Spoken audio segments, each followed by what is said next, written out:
अस्सलाम वालेकुम स्टूडेंट्स, उम्मीद करता हूँ आप लोग खैरियत से होंगे। आज जो चीज़ हम पढ़ने लगे हैं, क्वेश्चन करेंगे 8 से लेकर 10 तक, लेकिन 10 के फर्स्ट 2 पार्ट्स करेंगे। तो ये हैं किसके रिलेटेड? ये पैरेलल वेक्टर्स के रिलेटेड हैं। इनमें पैरेलल वेक्टर्स जो है वो ज़्यादातर क्वेश्चन उसी के होंगे। चलें जी, स्टार्ट करते हैं इसको। क्वेश्चन नंबर 8 से स्टार्ट करते हैं।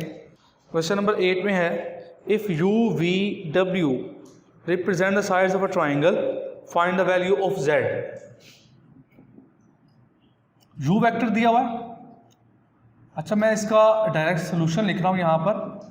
क्वेश्चन आप किताब से देख सकते हैं, एक्सरसाइज 7.3 है, इसका क्वेश्चन नंबर 8। तो क्वेश्चन में कहा क्या गया है, और 3 वेक्टर्स दिए हुए हैं। वो कह रहा है कि 3 वेक्टर्स की मदद से क्या बनता है, एक ट्राइंगल बनती है। उस बात को यूज़ करते हुए आप क्या करें, आप z की वैल्यू निकालें। कोई अननोन दिया, उसकी वैल्यू निकालनी है। देखिए जी, ये बिलफर्स u वेक्टर, ये अगर v वेक्टर है, 2 वेक्टर्स आ गए। तो तीसरा वेक्टर अगर मैं ये ड्रा कर देता हूँ, ये नहीं, तीसरा वेक्टर ये आ गया, तो फिर क्या होगा, इसको मैं अगर w कह देता हूँ, w वेक्टर, तो फिर आपको क्या नज़र आ रहा है, u v w। एक ट्राइंगल बन रही कि नहीं बन रही? और ट्राइंगल की मदद से हमें ये भी नज़र आ रहा है कि पहले वेक्टर के हेड पर दूसरे वेक्टर का टेल पड़ा हुआ है। देखें जी, यहाँ पर ये टेल है, पहले वेक्टर की हेड है और दूसरे वेक्टर क्या है, टेल है यहाँ पर। तो इसका मतलब है हेड टू टेल रूल इसके ऊपर लग रहा है। तो head to tail rule u v, अगर डायग्राम में देखें तो आप, अगर मेरे लास्ट लेक्चर अगर आपने देखे हो तो उसमें हेड टू टेल रूल एक मैंने डिफाइन किया था कि हेड टू टेल रूल क्यों इस्तेमाल किया था, 2 वेक्टर्स को ऐड करने के लिए। अगर 2 वेक्टर्स को ऐड करना है यू और वी को, तो पहले वेक्टर के हेड पर दूसरे वेक्टर की टेल होनी चाहिए, तो वो यहाँ पर है। तो फिर ये क्या होगा, W इसका रिजल्टेंट होगा। तो हम ये लिख लेते हैं। तो U वेक्टर जो है वो किसके इक्वल है, U वेक्टर दिया हुआ है 2i cap plus 3j cap plus 4k cap. उसके बाद v वेक्टर किसके इक्वल है, v वेक्टर इक्वल है minus i cap plus 3j cap minus k cap. And last one is w। w क्या है, i cap plus 6j cap plus zk cap. अब last पे हम क्या बात लिखेंगे इसमें, हम कहेंगे बिकॉज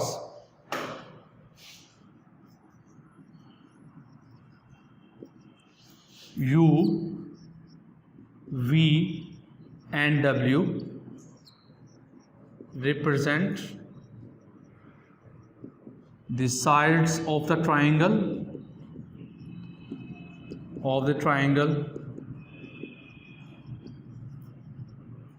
तो इसका मतलब क्या होगा, एंड देयरफॉर, अभी आपको मैंने बताया था। चलिए फिर ड्रा करता हूँ यहाँ पर। यहाँ पर हम ड्रा कर लेते हैं u वेक्टर,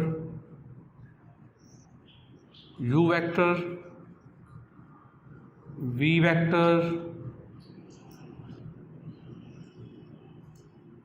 वेक्टर, तो फिर ये क्या होगा, w वेक्टर होगा,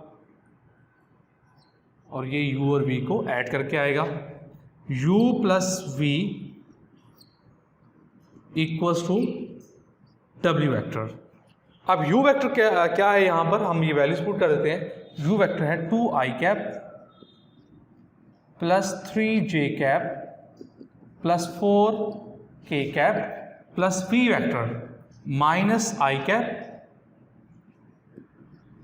प्लस 6 प्लस 3j कैप और minus k cap equals to w i cap plus 6j cap plus z k cap. जी आ गया। अब इसे सॉल्व करेंगे, 2 माइनस 1, ये i कैप ही बचेगा, प्लस 3 और माइनस 3, ये तो कैंसिल आउट ही हो गया, और ये 4 और minus 1 3k cap equals to i cap plus 6 j cap plus z k cap, ये आ गया। अब इसमें ज़रा गौर से देखिए, आपको क्या नज़र आ रहा है, यहाँ पर आपको ये नज़र आ रहा है कि ये दो वेक्टर्स आपस में इक्वल हैं। तो दो वेक्टर्स आपस में इक्वल तब होते हैं जब उनका मैग्नीट्यूड और उनकी डायरेक्शन सेम हो। लेकिन कंपोनेंट फॉर्म में अगर आई और जे की फॉर्म में लिखा होता है तो फिर हम कहते हैं कि दो वेक्टर्स तब इक्वल होते हैं जब आई कंपोनेंट के इक्वल होता है, जे कंपोनेंट के इक्वल होता है और के कंपोनेंट के इक्वल होगा, तो फिर दोनों वेक्टर्स आपस में क्या होंगे, इक्वल होंगे। तो फिर हम यहाँ पर कह सकते हैं कि यहाँ पर z किसके इक्वल होगा, z इक्वल्स टू -3 आएगा। तो ये हमारा रिजल्ट आ गया कि दो वेक्टर्स को ऐड कर रहे हैं। यहाँ पर z इक्वल्स 3 आया, लेकिन स्टूडेंट्स यहाँ पर आई कंपोनेंट और जे कंपोनेंट यहाँ पे इक्वल होना चाहिए। यहाँ पर एक स्टेटमेंट में हमारे थोड़ी सी मिस्टेक हुई है। यहाँ पर v वेक्टर जो है +3j कैप है, तो +3j कैप आना था, यहाँ पर +3j कैप ये आना था।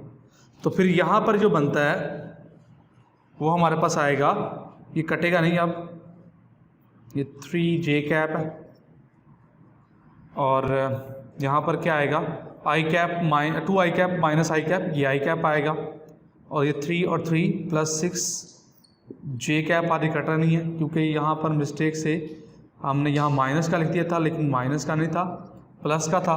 और ये 4 -1 ये +3 के कैप। अब हम बात करते हैं इसकी कि दो वेक्टर्स जब इक्वल होते हैं तो आई कंपोनेंट इक्वल होगा। देखें ज़रा, ये आई कंपोनेंट इक्वल है, जे कंपोनेंट इक्वल है और के कंपोनेंट फिर किसके इक्वल होगा, के कंपोनेंट के। तो हम कहेंगे हेंस z इक्वल्स टू +3, ये वैल्यू आ गई z की। तो यही हमारा रिक्वायर्ड आंसर है। तो क्वेश्चन में ज़रा आप देख लीजिएगा, थोड़ी सी मिस्टेक हुई थी हमसे, वो ये हुई थी कि v वेक्टर में ये प्लस का 3j कैप था, तो हमें यहाँ +3j कैप लिखना चाहिए था। तो ये हमारा क्वेश्चन कंप्लीट हो गया। Next question is question number 9।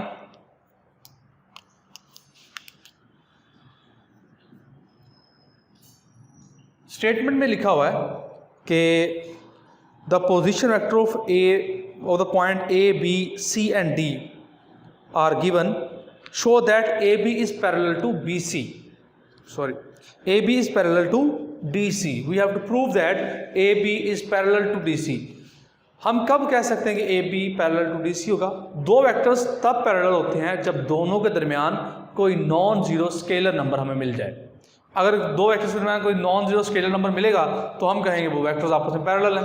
तो अब हम क्या करेंगे, हम ए बी भी निकालेंगे, सी डी भी निकालेंगे और उनके दरमियान ऐसा रिलेशन बनाएंगे कि वो एक दूसरे के नॉन स्केलर मल्टीपल में लिखे जाते हैं कि नहीं लिखे जाते। अगर लिखे जाते तो पैरेलल होंगे, हमें यही काम करना होगा। तो अब हम ये कह रहे थे पोजीशन वेक्टर ऑफ ए, मैं सोल्यूशन इसका लिख रहा हूँ, क्वेश्चन इसके ऊपर लिखा हुआ है, उसने हमें ए पॉइंट का जो पोजीशन वेक्टर दिया हुआ है उसको हम क्या कहेंगे, ओ ए कहेंगे।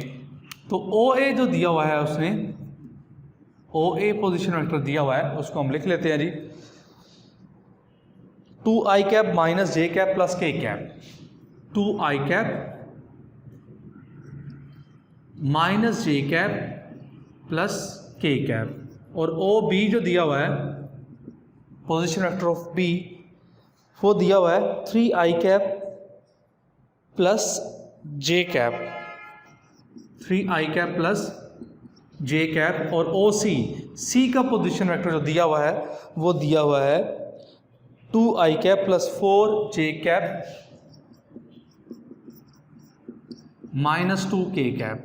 And last one, D position vector. D position vector is given minus I cap minus 2j cap plus k cap. So these are the four position vectors which are given. Now we have to find AB vector and CD vector. अब हम AB vector और CD vector find करते हैं और उनको हम क्या बनाते हैं, आपस में पैरेलल बनाने की कोशिश करते हैं। तो ए बी वेक्टर हमें पता है कैसे आता है जी, ये होता है ओ बी माइनस ओ ए वेक्टर। कहाँ पर है जी ओ बी, यहाँ पर है 3i plus j cap minus, अब देखिए ज़रा मैं डायरेक्ट लिख रहा हूँ ओ ए वेक्टर को, ओ ए वेक्टर ये है लेकिन ये माइनस इनके सिंबल्स चेंज करेगा, तो ये आएगा -2i कैप, ये प्लस का माइनस का है, ये प्लस का हो जाएगा और ये प्लस का है तो माइनस का हो जाएगा। तो इसका मतलब है ए बी वेक्टर किसके इक्वल आ गया, ये आई कैप और ये +2j कैप, +2j कैप और लास्ट पे -k कैप आ गया। ये आ गया जी ए बी, इसको हम हाईलाइट कर लेते हैं कि ये हमारा ए बी आया। अब हम क्या फाइंड करने लगे हैं जी, सी डी फाइंड करना है हमें। तो सी डी कैसे आएगा, सी डी होगा ओ डी माइनस ओ सी। ओ डी क्या है, ओ डी ये लिखा हुआ है -i कैप -2j कैप और +k कैप, ओ सी ये है, माइनस की वजह से सिंबल्स चेंज करेंगे, -2i कैप -4j कैप और +2k कैप। तो ये हमारे पास आ गया सी डी आ गया जी। सॉल्व करेंगे तो -i कैप और ये -3i कैप आ गया, -2j कैप और ये -6j कैप आ गया और ये +3k कैप आ गया। यहाँ पर हम मज़ीद क्या लिख सकते हैं, C D vector equals to, क्या चीज़ यहाँ से कॉमन ली जा सकती है, -3 अगर मैं कॉमन ले लूँ इसमें से तो क्या बचेगा, ये आएगा प्लस का आई कैप क्योंकि -3 कॉमन आ चुका है इसका, ये भी प्लस का हो जाएगा, +2j कैप आएगा क्योंकि माइनस कॉमन आया हुआ है और ये माइनस का k कैप आएगा। तो हम इसको लिख सकते हैं या इसको हम कह सकते हैं जी सी डी, ये -3। अब ये बताएं ये क्या बना, ये नहीं बना, इसको नंबर 1 क्या है, तो ये ए बी वेक्टर आ गया। तो आप कह सकते हैं फ्रॉम 1 कि ये ए बी के इक्वल था तो इसकी जगह हमने ए बी पुट कर दिया, तो इसका मतलब ए बी वेक्टर इक्वल किसके है, ये 3 यहाँ मल्टीप्लाई हो रहा है -3 उधर आके डिवाइड होगा तो ये -1/3 सी डी वेक्टर।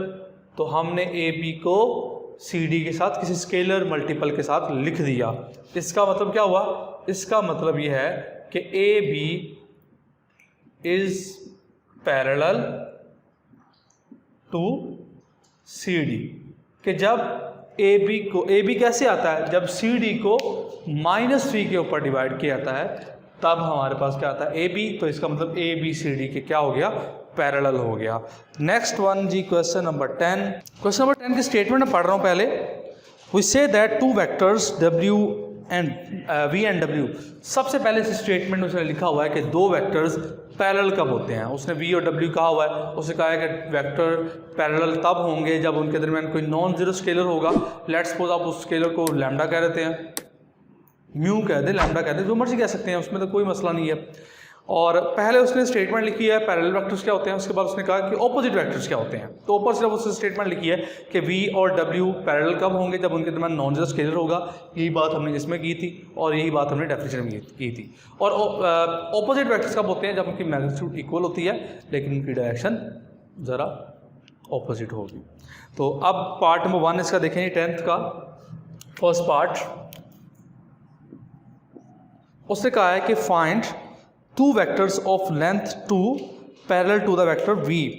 आपने 2 वेक्टर्स फाइंड करने हैं जो कि V के क्या होंगे, पैरेलल होंगे, जिनकी लेंथ क्या है, लेंथ मतलब मैग्नीट्यूड, जिनकी मैग्नीट्यूड क्या है, मैग्नीट्यूड इनकी 2 के इक्वल है। अब देखिए V वेक्टर दिया हुआ है, अब इसके पैरेलल वेक्टर्स वो क्या हो सकते हैं जिसका मैग्नीट्यूड क्या होगा, 2 होगा। अब क्योंकि V के पैरेलल हैं तो इसका मतलब V की डायरेक्शन और उसकी डायरेक्शन सेम होगी।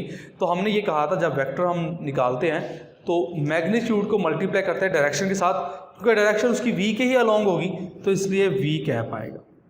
और दूसरा वेक्टर क्या होगा, -2v कैप। तो ये दो वेक्टर्स हमें चाहिए, ये दो vectors parallel to v vector होंगे, तो यही दो हमें चाहिए, तो यही दो हम फाइंड कर लेते हैं।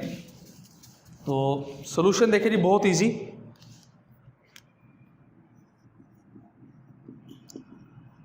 v vector is given as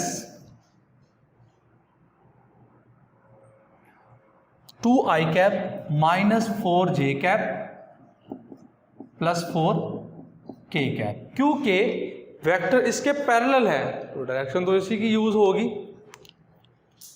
तो हम पहले इसका यूनिट वेक्टर निकाल लेते हैं। v कैप क्या होगा, v vector over v vector का मैग्नीट्यूड। तो v वेक्टर ये है 2i cap -4j cap plus 4k cap. अब मैग्नीट्यूड फाइंड करना है, तो मैग्नीट्यूड ये 2 का स्क्वायर 4 होगा, 4 का स्क्वायर 16 होगा, और ये भी स्क्वायर 16 होगा। तो ये क्या आ गया, तो v कैप हमारे पास आ गया जी 2/6, 1/3 होगा, तो 1/3 i कैप, -4 ओवर ये -2/3 j कैप होगा, और ये 2/3 k कैप होगा। अब हम कहेंगे the required vectors parallel to v vector and having magnitude